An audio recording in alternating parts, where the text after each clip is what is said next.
All right, folks, we're back. I'm your host, BKP, and you're watching BKP Politics, voiceofruralamerica.com. Now, before I bring my guest in, this right here, this is the Red Book. All right, this is the Red Book. I keep this in my desk drawer. I read everything. It's called the Georgia Sunshine Laws. All right, and it's a citizen's guide to open government. Now, folks, you, the people, we, the people. Down at the convention, I noticed people wearing stickers. We, the people. Citizens, the information belongs to you. Citizens, it's your government, not theirs. And you have a right to certain information. And in the state of Georgia, if a citizen files what's called an open records request, there are rules that every government office has to apply or abide by in that request. And after certain days and time and rules have expired, things have expired, you have every right as a citizen to sue and demand the records that you requested. And that's why this segment is so important to me. And I want to get it out because I want you, the people, we, to realize and not have any fear of trying to get our information from our government. Well, this happens to be particularly none other than Fulton County. Fulton County happens to be none other than Fani Willis. And she has obstructed, let's use the word obstructed, a citizen's right, because that's what they like to use, to public information, and that would be Debbie Dooley, and her attorney is with us now. Jarrett Craig is with us. There's a lawsuit filed. We're going to let him give you the full information of what Debbie asked for, what they did not provide, and why they have filed a lawsuit and where it's going. Bring in our guest. Good morning. Good morning. It's a pleasure to be on the show. And first off, I want to say Happy Flag Day before we forget that. No, we won't forget it. Sir, I did not say it, and I apologize to the audience earlier, but it's Flag Day 7 days a week for me. So, you and I know that, right? Yeah. But we do say that. Jared, thank you for being on. Now, were you able to hear, this is an attorney for Debbie Dooley, were you able to hear my opening to our interview in the way I laid this out and framed it? Yes, I did. And you're right. What we have going on right now, and it's probably across the entire country, are people holding public office that forget that they're public servants. And part of that public service is to comply with their ministerial duties of that office. When we have custodian of records, those custodians have a duty to keep those records organized and available to the public. Upon request, in writing, or even verbally or orally requested, those custodians of records or department heads are bound by Georgia law to share that information, like you put it, that belongs to the people, to those who request it within a very short time period, a 3-day window in Georgia. And if they can't get things within 3 days, they're supposed to communicate with the person, the applicant, and let them know how long it will be and give an estimate of how much it will cost to procure, copy, discover, and deliver those documents to the applicant. And we're not seeing that. We're seeing rampant ignoring this request. Now, what Debbie Dooley, my client, has specifically asked for is not that difficult to supply. She's asked for 3 things, basically. One is proof of any federal grants that were received by the Fulton County District Attorney's Office within the past 5 years. That shouldn't be very difficult to do. The other set of documents she asked for was any other federal funding that Fani Willis's office has received in the past 5 years, aside of grants. And then the third set of documents she was asking for were proof of where that money went, tracing those funds to the expenditures they've been applied to. And when Debbie first reached out through the portal, through the website as they've been directed, she was first ignored. So she contacted again. In good faith, assuming they're probably busy. Let's reach out to them again. They said, yes, we've received your requests. And that's it. That's all they've done. They haven't told her that we need some additional time to get these documents together. They're not saying we need to compile these from other sources of information digitally into a report. And they haven't even mentioned any cost factor for the gathering of this information. Now, this information is important to illustrate the impact of the federal government on the Fulton County District Attorney's Office. We need to know who's pulling puppet strings, if there are puppet strings to be pulled. And it's not like we're trying to open a huge investigation and get a subpoena and do these things that we would normally, demand things in litigation. There's specific statutes in Georgia that require this to be disseminated before we file suit. But when the custodian of records or the district attorney's office refuses to comply with Georgia law, we're left with no other option but to file suit. And the type of suit that we filed is what they refer to as an extraordinary writ. And the extraordinary writ is a writ of mandamus. Now, Brian, are you familiar with what a writ of mandamus is? It's not a common document that we file, but have you ever filed one yourself or heard anyone discuss a writ of mandamus? I've heard it discussed, never filed one. Right, it's very unique, but I think that it's a new vehicle to hold these public servants accountable and to force them to do their job. A writ of mandamus is basically saying you're a government employee, you're failing your duty of your office, and you need to do your job as is required for the benefit detailed by the law in question. And this law in question is the Georgia Open Records Act. There's no question as to whether Miss Dooley has the right to this information. She's a Georgia resident. She asked according to the protocols, and she's simply been denied. Now, what we found out the last 24 hours is that they've shut down their portal. The normal portal where you would request said information is now shut down. So not only have they ignored us, you use the term obstruction, they have shut down the process for filing an application for any other information from all of us. And I say all of us because I'm a Georgia citizen also. Now I have filed an action. I filed it yesterday around 1:30 p.m.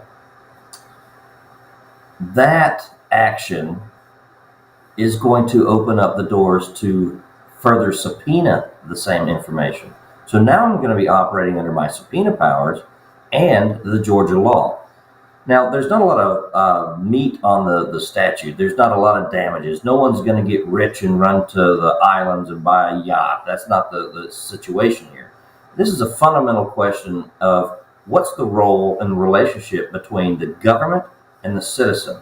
And right now, the government's telling you that they're in charge, when in fact, this government is supposed to be of the people, for the people, and by the people.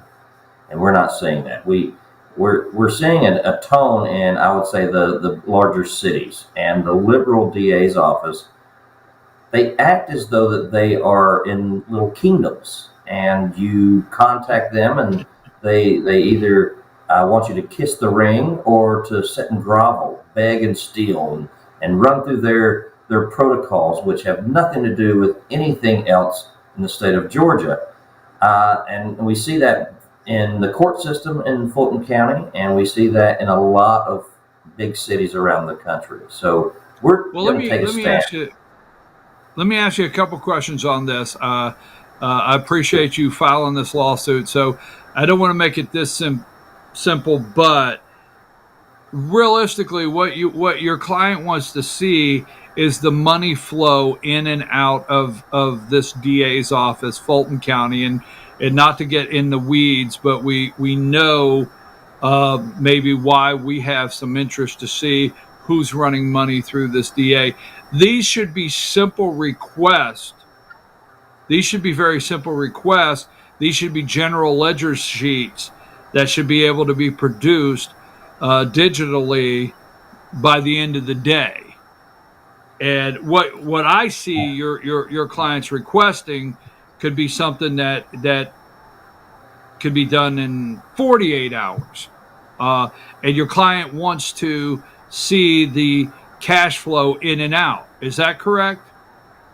Yeah, and you're right that it is just that simple. It Mm-hmm. That's the absurdity of this, that they could comply with this very easily. Most departments and offices have someone who's specifically assigned for this task. They receive the applications, they start working on it almost immediately. I know people who have this job in various government offices that they can compile this information very quickly. I'm not coming to this as my first bite at the apple. I've dealt with government open record requests for a long time. This isn't my first rodeo.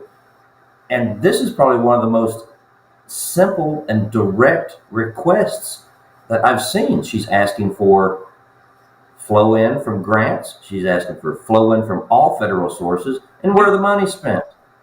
How dare she, right? Well, at this Well, point, let me we're say this. tired. Go ahead. No, I no, say no, at this no. point, They've we're tired of exhausted. No, they've exhausted in this. It's actually in this, and we'll talk about it in a minute. In this right here, it talks about willful delay when they're you actually you could say that they're just trying, use their words, obstruct you from getting the information. And when you can show that they just keep delaying it for no good reason. And let me say this, in a district attorney's office, which you well know, there are things that are privileged information, but that kind of stuff is tied to investigations. Right. That's where that is. So I want anybody out there to know, if somebody starts saying, well, the DA has privileged information, that's an investigation, folks, not the general ledger of the money in and out and what this client has asked for. Am I correct, Jared? You're correct. There are exceptions to these open records Right. requests, active investigations, things with sensitivities. But with that, there's a sensitive factor, we can use protective orders to limit the dissemination of the information Exactly. on a need to know And basis or they restricted can to this redact. person. Yes, redacted. There's a lot of Yeah, I've got options. documents. All right, so Cool. just a Go couple ahead. more quick things for clarification, because I think we're doing two things. We're doing a great segment with the lawsuit with Debbie Dooley, and we're really showing you can do open records, but this is not just any open records request, and this is why they're willfully delaying it. This is Fulton County. We all across America. My good friend in Idaho that watches every day. This is Fulton County, Georgia, where Fani Willis is maybe going to indict Donald Trump for the third or fourth time. And this is some information that Debbie Dooley would like to see. Let me get this. I want to say this. When you file an open records, if you go to your Board of Education, you go to this DA, whatever, you go to your commissioner's meeting this week, if you go to the podium and say, I would like to see, you just filed an official open records. You can verbally do that. You could write an open records request. They will tell you, you got to have a form. You could grab the napkin on the table and write down what you want and hand it to them. You made an open records request. You could take this out of your bag and they say, do you have your official form? No, but I want this, and sign your name. Period. Okay, so do not let them put you in fear. Number two, they have 72 hours to fill the request. They should immediately acknowledge the request. Now, Derek, I'm sorry to get in the way. If you make one, make them acknowledge they got it in what time. So that way they don't say, well, we didn't see it. Say, give me something that says you got my request and what time and what day it is, so you can document your 72 hours. Second, 72 hours they have to fill it, or they have to write you a full explanation why they have not filled the request. And if there's over and above a cost, they have to tell you. Now, they cannot, and Jared, I'm sorry, but I get wound up because I love open records requests.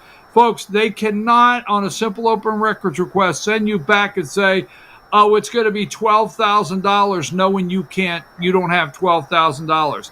It's in this book. It has to be reasonable. That's another way that you can go after them. And last but not least, all right, in that request, remember the verbiage in this book says they may charge. They don't have to charge anything. That's their discretion. If they look at you and say, well, you have to give, it says they may charge. It's not the law. So, and if they willfully try to obstruct you getting information, that's why we call a guy like Jared. Jared, I'm so sorry. Finish up. I hope I didn't get too much in the way, but I get wound up when people get screwed on open records. You have the right to be wound up. One of the things that is, I think, a thorn in their side is their website. As soon as you make a request, it sends an automatic receipt back by email giving a request number and saying that they received it. And I'll give them credit. The computer, the robot actually did send us a submission report that assigned a number and said they had received the request. And that's the evidence that we're using in the case to prove that they failed to act. And it's very simple. It's very straightforward. And I do a lot of very complicated litigation. This is such a simple scenario that anybody can understand this. There's a lot of fields of law where they say if you can't explain it to a child or your grandmother, it's probably too complicated. Well, this one I could explain to any child. Give me the documents, give me the information, and it's clear what we're asking for. You're right that you can orally request one or request information from a custodian of records, but when they ask for you to run through their portal or their single channel of making a request, I think that those are improper, especially when they shut them down. And recently, Chris Carr's office, they got burned with this. And Chris Carr's office was hit with penalties for $1,000 per violation. And we're not filing this for the money because we have 3 requests. At most, there's $3,000 in damages plus attorney's fees. This is the principle of holding public servants accountable to disclose information that belongs to the people. And we know they have it. And what is that information going to share? Are they scared to disseminate it? Is it going to illustrate that Fani Willis's office is receiving large federal grants from the federal government? Or who knows where the money's coming from? But the people are entitled to know that information. Well, Jared, I love this conversation. It really gets me wound up because you're exactly right. Debbie Dooley has asked for this. And if you ask for something, okay, and they say go to our portal and make that request, okay, and you say no, I'm not going to. You walk in the office. Well, you got to go to the portal. No, I don't.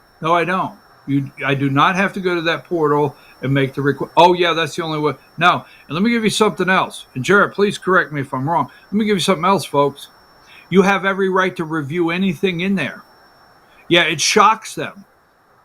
I always say be courteous, but bold, and don't let them push you away. Because if they say, well, you want to see these 19 or 25 documents, it's going to cost $30. No, I'll stop by Tuesday at 11, lay them on a conference room table. I will look at them there. They have to do it. And then for all the ones, take your phone and make copies of them. You have every right to it. Take a picture. I have said several times, they say, well, it's 150 pages. It's going to cost this. I say, no. Tell me what day I can come by and look at them at the conference room table. You can't do that. Yes, I can. I'm sorry, Jared. You picked the subject just to wind me wide open, man. Oh, no. We should all be wound up. And this writ of mandamus, I started off by saying it's an extraordinary type of petition or an extraordinary writ. But if we have a rampant problem across this country, it's going to be less extraordinary and more of a common pleading because we have to hold them accountable. Whenever I have a case where a witness or an opposing party wants to hide something, that's when I know that I'm asking the right questions. I know that I'm going down the right channel, because you don't hide things unless you have an intention to do so. We know they've gotten the request. They're ignoring it for a reason.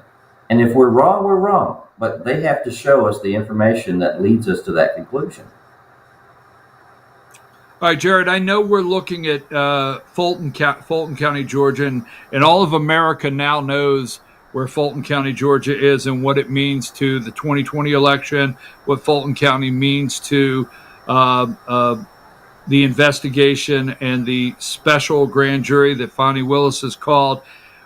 We know Fulton County. What do you think you could see? What does your client think is in this information that they could possibly expose? That may be the big question today.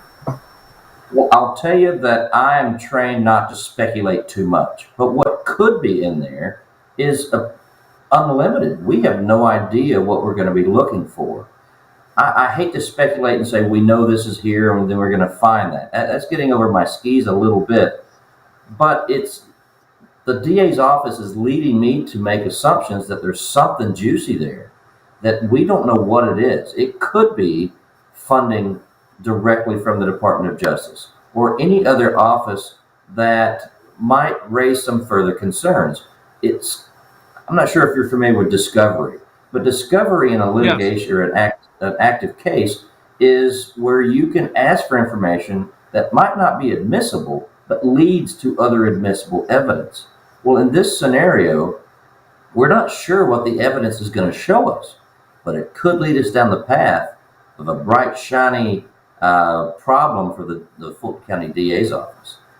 Something that they might have to explain that they didn't think they would have.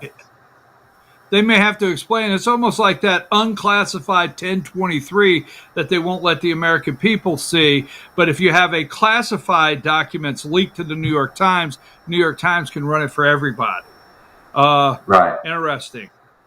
So yeah, a very specific application of the Pentagon's paper case that they apply sometimes and they don't apply other times. You know, that selective use. We'll close with this. I can respect being the attorney in the case that you can't speculate, but most of us know your client, and Debbie Dooley has not filed an open records request unless, let's just say, she smells something rotten in Denmark.